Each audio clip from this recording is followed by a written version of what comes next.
Hello and welcome. I'm Emma from Christians Against Poverty, the UK's largest Christian debt and poverty charity. Thank you for joining me today. I'm sure, like us, you're deeply concerned as the economic tsunami of COVID-19 begins to hit us across the UK. Just last month, a young couple contacted our helpline. They just had their second daughter during lockdown and they received the news that they were dreading, both their jobs on a redundancy list, worried about how they would make ends meet and the debts starting to rise. Perhaps you have family or friends in that situation whose jobs are threatened, who feel uncertain, hopeless for the future. For many people, it's as if the clock has stopped at 10 to midnight in the dark and dead of night, and they have no idea when morning is going to come. Today, I want to talk to you about hope in the darkness. We're going to look at what God has done in the past and what he's doing now through ordinary people just like you and me to bring hope.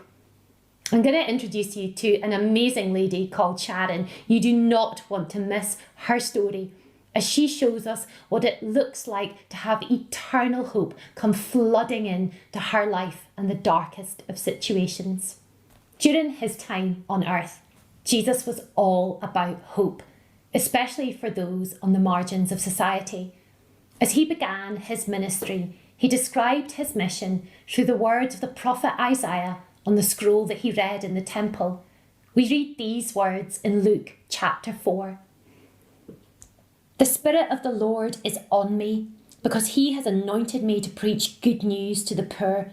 He sent me to proclaim freedom for the prisoners, recovery of sight for the blind, to release the oppressed, to proclaim the year of the Lord's favour."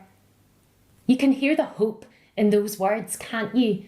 Good news, recovery of sight, setting people free, the year of the Lord's favour, freedom, hope. Jesus clearly articulates his manifesto through these words. And as we read the Gospels, we know that this is exactly what he does with his time here on earth. It's what he called his followers to do, and it's what he still calls his followers to do, you and me, to be hope and light in the darkest of places.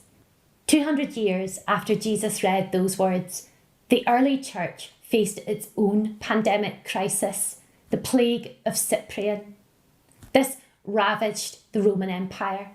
And just like today, people were scared. People lacked enough basic provision. People were sick and died. It was a very dark time.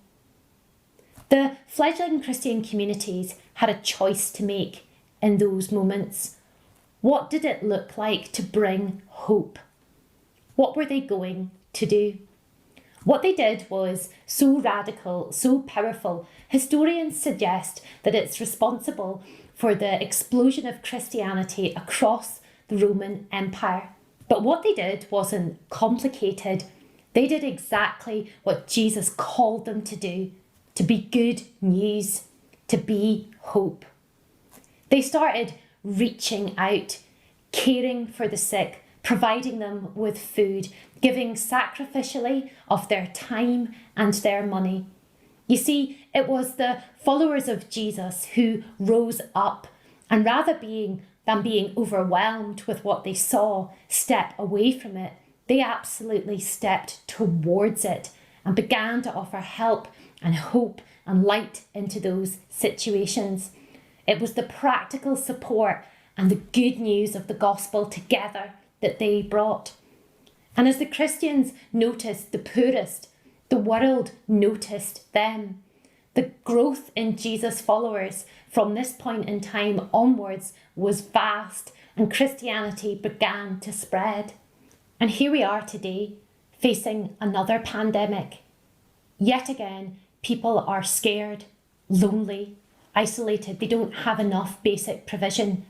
People in your town, perhaps people on your street, people without hope. Here at CAP, we've been providing our in-depth debt help service for almost 25 years. We know the hopelessness that debt and poverty wreaks on people's lives. The combination of our central debt teams and the compassionate, caring church partners come together to bring workable debt solutions for people, but they also bring friendship, support and care that's just so needed by so many people. Through our work, we see almost 2,000 families go debt-free every year. We see many hundreds of people explore the true meaning of Jesus' love for them. And we also work to deal and help people tackle the true causes of poverty, joblessness, life-damaging habits, life on a low income. We help people to set goals and reach them. Our research paper, Life in Lockdown, found that the pandemic has been a harder experience for those already living in poverty. 1 in 5 clients had no internet access at home, robbing them of vital connection to loved ones or access to essential services like benefits. 7 in 10 clients already felt lonely or socially isolated before lockdown began. Like the story of a single mum of 4 children in a high-rise flat at the height of the pandemic. No outside space, no internet provision. Struggling to put food on the table, her debts were mounting.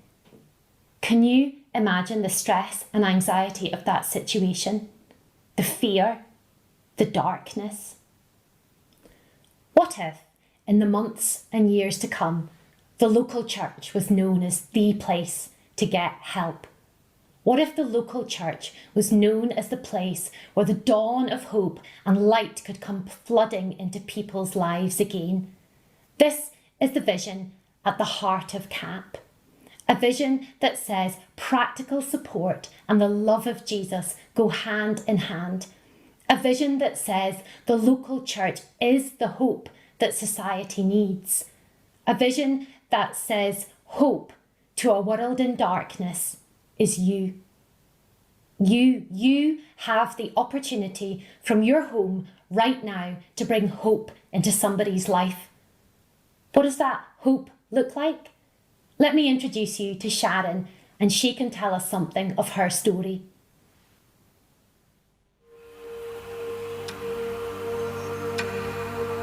Back in the past, when I was all on my own, I thought that there was never any hope, and it was always dark.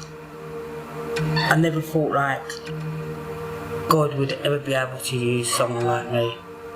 Even though like things that's happened to me, it still felt like God had his hand on me through the situations that I've been in.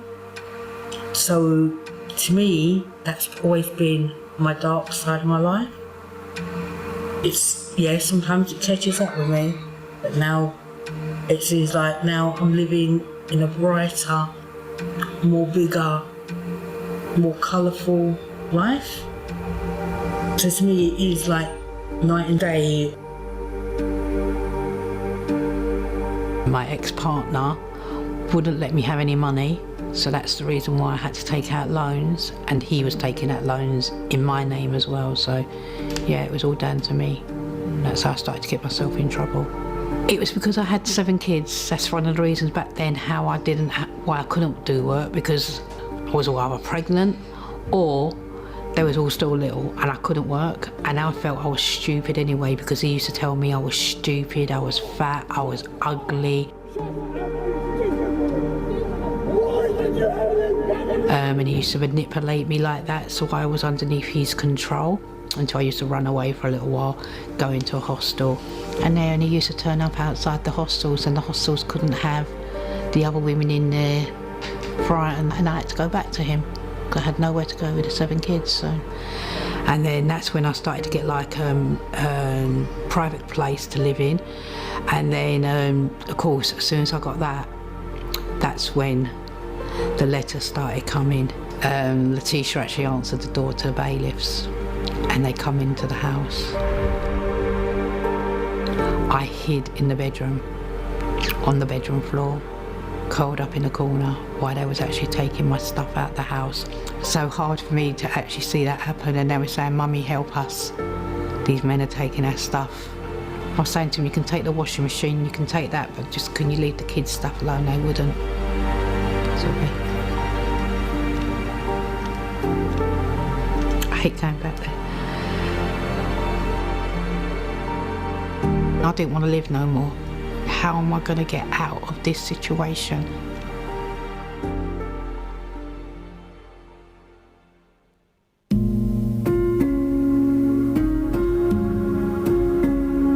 And then I met this lovely lady called Esther. She was amazing, absolutely amazing.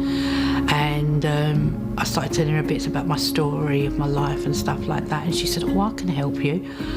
This come through today." She goes, "I'm meant to help with your debts and there's not a cost. It's done by a charity." I was like, "What?" So, no, that can't be true. So she goes, "Right, I'm going to put your name forward." But it seemed like it just happened just like that. It happened in weeks. I was like, wow. And I had my first appointment, and Catherine, when she come in, she could see there was no lights in the sitting room, the curtains was closed. I had 3 bags of the Shop for Life bags and big bags. I had 3 of them full of letters that's not even been opened. And yeah, and Carol and Catherine said, "Don't worry, we'll sort through them." And then just before they was leaving, they said, "Can we pray with you?" I've never prayed before in my life, never. And the warmth that come off of them two when they was praying for me was unbelievable. The only thing I could do was curl up and cry, because I just felt like, wow, what has just happened to me? I just felt so warm, and I felt like how much they actually cared for me. They gave me all the options, they gave me everything, every inch of the way. They was just in contact with me. Catherine was in contact with me, telling me what was going on, everything. I was constantly with her. Like, she didn't leave me. She didn't leave my side, or did Carol. I've been debt free now for about just over 6 years, and them 6 years has been the best.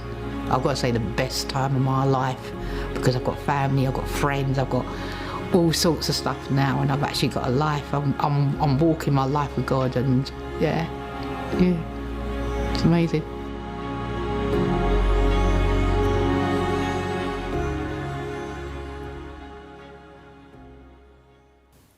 What a story! What a story of hope and transformation. Sharon's story reminds me that hope can triumph in even the darkest of situations, that, like she describes, a more colourful, brighter life is available. John Kirkby, the founder of CAP, knows firsthand the darkness of debt and poverty. And from that, him and his wife Lizzie began CAP in their bedroom office. Now, almost 25 years later, it's a national movement made up of partnership with nearly 600 churches, people just like you and me, ready to bring life-transforming hope to over 20,000 people every year. A movement that's ready for such a time as this. In the months and years to come, the local church, that's you and me, we're going to be needed like we've never seen before in our lifetime. Demand for our services at CAP was rising before the pandemic hit, but right now we are preparing for a significant increase in demand for help.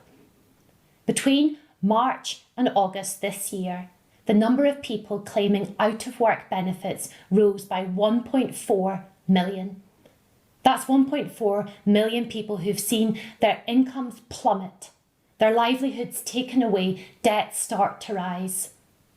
Perhaps that's you. If it is, please note down or take a photograph of our free phone number that's now on the screen. Please call us and let us talk to you and see if we can help you. As followers of Jesus, we must act now. Just like the early church, each of us must rise up and come together and be what our nation needs: practical support and the good news of Jesus.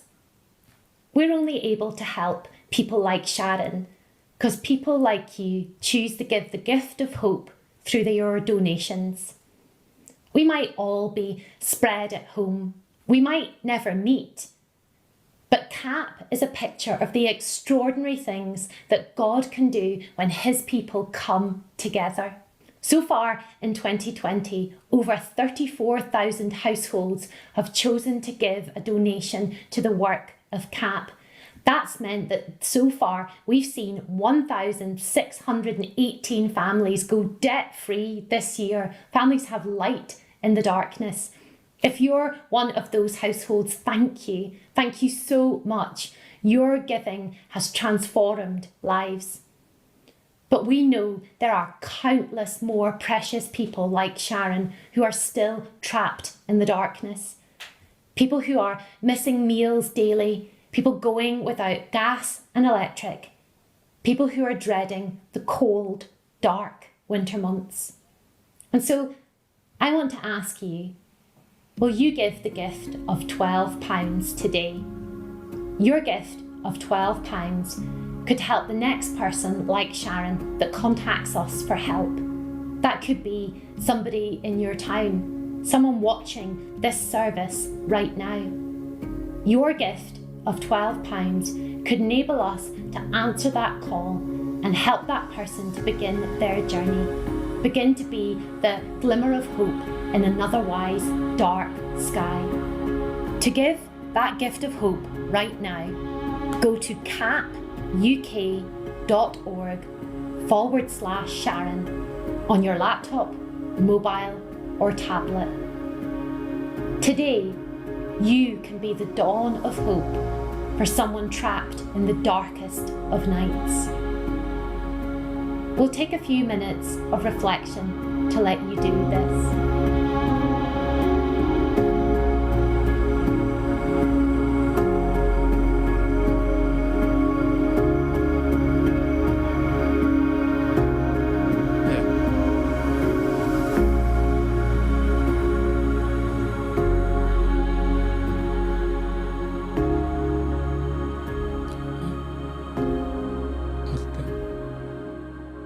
I can go.